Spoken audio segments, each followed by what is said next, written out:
ออกไม้ตึกปรากฏคือเก่าเนาะมาเนาะบ่ได้ออกไม้ดนเลย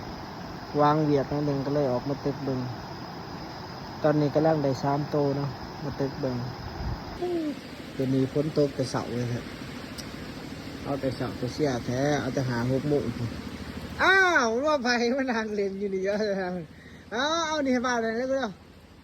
ไปเร็วผลงานมันนี่เนาะมาแต่ตึกปรากฏ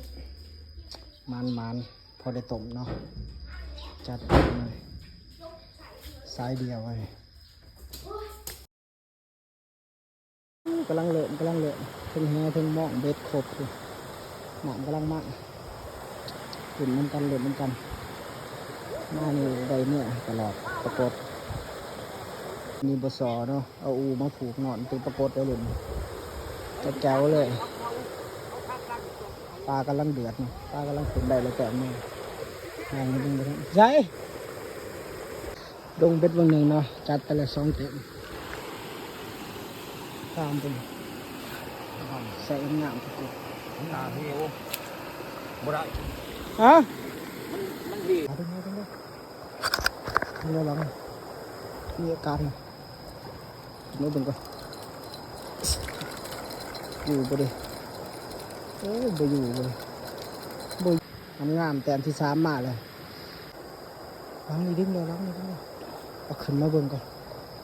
อยู่บ่หรือบ่อยู่มันดึงเลยโอ้ยบ่อยู่ติดเลยล้างนี่ดึงเลยทุกคนมีอาการขึ้นมาเบิ่งก่อนอยู่บ่โอ้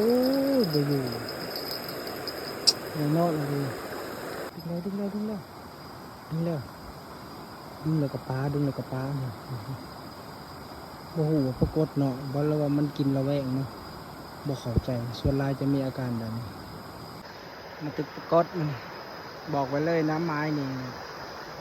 เมื่อแรกนี่ปรากฏขึ้นคือว่าอันตรายเนาะปรากฏลายให้เบิ่งไม้รวมๆเนาะเอาแล้วลังอยู่แล้วอยู่แล้วนี่แต้มที่4งามมันดึงแต่ว่าบ่ติดดึงแห้งแต่ก็ยังบ่ติดดึงปลาบ่เข้าใจคือกันเอาแล้วมีอาการแล้วนี่เอาไปติดแล้วไปตัดแล้วกัน